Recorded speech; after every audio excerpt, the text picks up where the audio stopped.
Africa to really decolonize itself, and I'm saying decolonize and thrive, it has to go back to a system it understands. Today we have a conversation. We really do. Welcome to Esperance on Sabbatical. We're talking democracy and then we're talking Africa. And then I'm going to be giving my heads of arguments as to why I think Africa must do away with democracy or should apply its own variation of democracy. You see, when you look at all the superpowers in the world or the countries that are doing quite well, you will understand quickly that they have their own unique ways of doing things, of electing the leaders, and then of establishing, how do I say, establishing a structure, that works for the society. The United States of America appoints its president through election, but as democratic as these elections are, democratic because, there has been some issues, in the past elections where obviously people were thinking, or some people thought that, elections were not as democratic or as fair as it was portrayed. But again, that's besides the point. The point is, in America, you can have the majority of the voice. You can have the majority, but then not be elected as president. But, they have an electoral college that's basically have like the super vote and super power to say, we want this guy, and then you get appointed. Is that really democracy? That's a question that I'm giving to you. And you look at the United Kingdom, it's run through a monarchy, there is a king or a queen, and then when they die, their offsprings follow suit. It's run through a lineage, through a family. The whole country, the whole kingdom is run through a family. That's not very democratic, as having the head of the state, inherits his position by blood.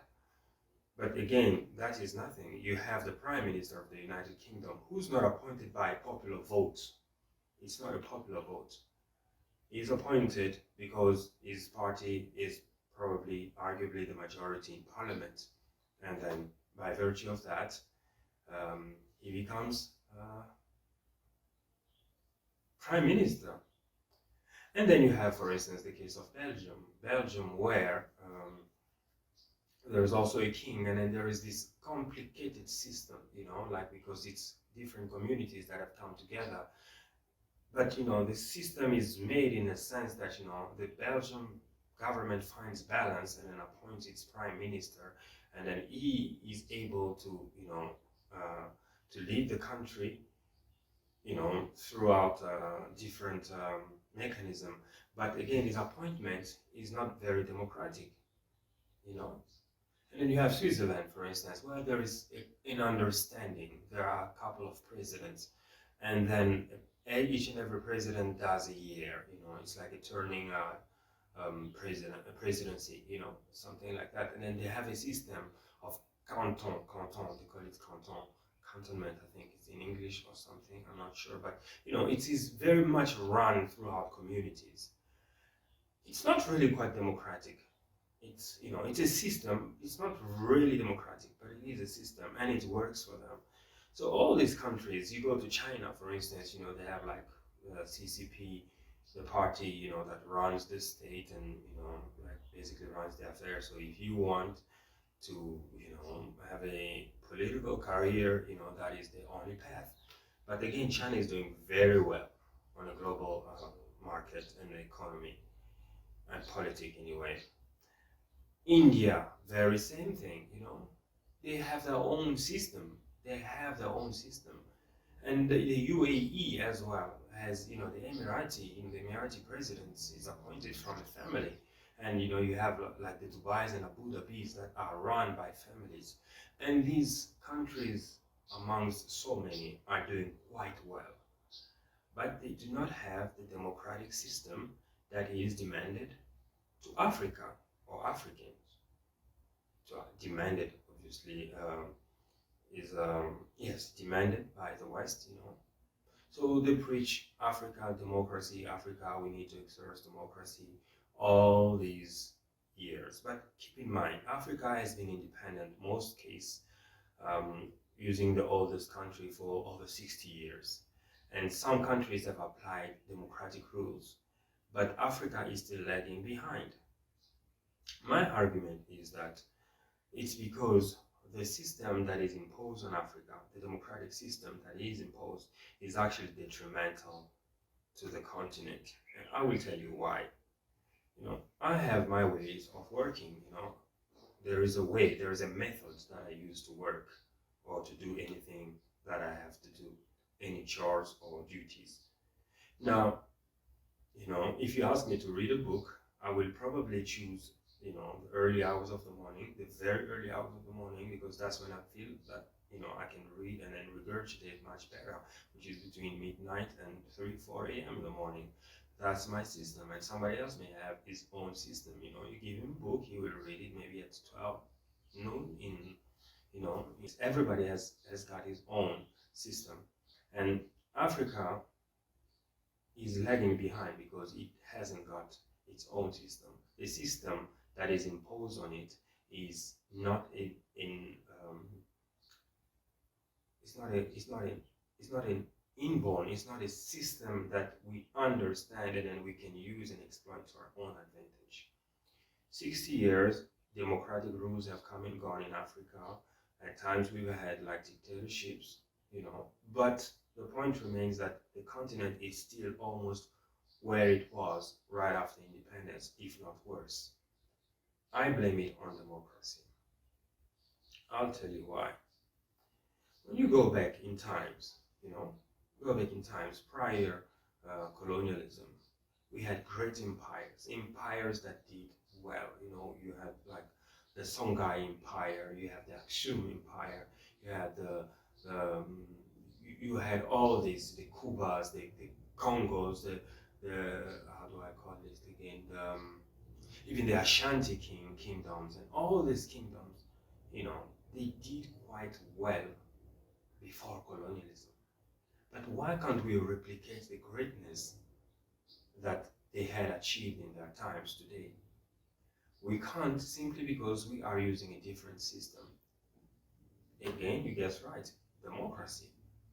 But these kingdoms had their own system. Africa had its very own system. And when you travel throughout the continent, you can easily pinpoint the reason of failures in some places. It's because there is no system, and I'm talking about a system that people understand, a system that speaks their language. You know, when you had, for instance, the Kingdom of Congo, you know, it had its system, it had like a way it was governed, and then it thrived. And then that was done away, and then, you know, democratic rules came to be. But again, the problem is you have a leader who runs for office and then comes to a place and then preaches his sermon and promises and what have you, and then he gets the vote and then he goes and sits there, and then he even forgets that a place like that even exists until, of course, it's time for the next election. So these democratic rules that we have been impressed with does not really work.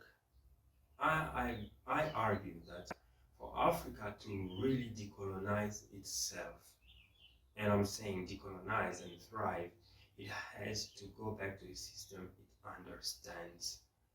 And that is not democracy, or at least not democracy as we know it or we want it to be, where the majority rule. You know, I don't think, I'm sorry, but I don't think it really works like that. My assessment is that we need to, well, going back to basis, we need to go back in time when, you know, Africa was governed by kings, chiefs, or rulers that were, of course, it can be hereditary, or we can find another process of appointing them, but we need to make sure that these leaders are custodian, only custodian, meaning they do not own resources, they do not own land, they own nothing, but they're just custodian over their people's resources. Now that already, in a sense, eliminates corruption, or embezzlement, because you are not supposed to have anything as a ruler. You are just a custodian, a bit like a referee in a game. You are just a referee to make sure that everything goes in fair. That is the role that a leader should have in Africa. You are a leader, and then you own nothing, and you have no rights to own anything, but you are taken care of by the people because you speak their voice and then you represent their interest. We need that system. We need a system where people do not aspire to become politicians because they know that they will enrich themselves. They need to understand that if they become politicians, they will have to give away, a bit like a vow of poverty somehow, to give away all their resources and belongings and then just truly serve. That is one system to look at. And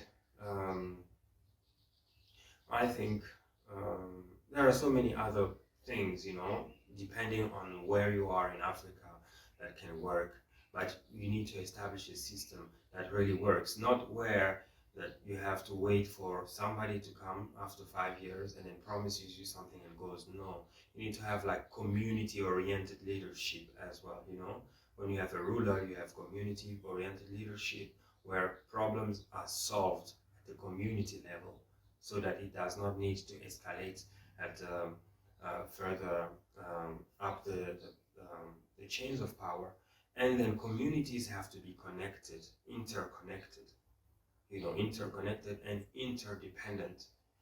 It's only when we have a system like that, where the resources belong to the people, and then the ruler looks after the resources and the land and the people, and then the people gets to enjoy their resources and interconnect within one another, then